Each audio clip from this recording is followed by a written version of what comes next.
In today's video, I'm going to teach you how to use Microsoft Forms branching, Microsoft Forms tutorial.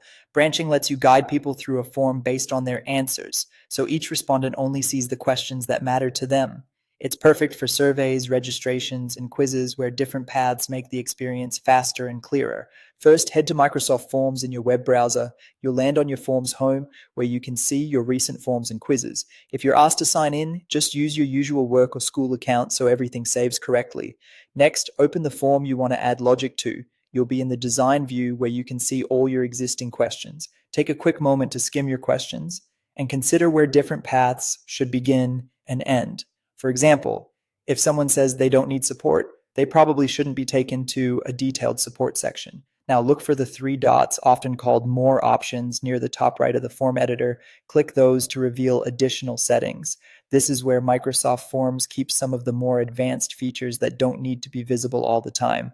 Choose Add Branching from that menu. The editor will switch into the branching view. You'll notice that each question now shows controls that let you decide where the form should go next after that question is answered. In this branching view, every question has a drop-down that by default says Go to Next. That simply moves the respondent to the following question, which is the normal behavior. To create logic, open the drop-down and select where you want them to go instead. For multiple choice questions, you can set a different destination for each answer choice. You can jump to a specific question, skip ahead to a later section, or even end the form.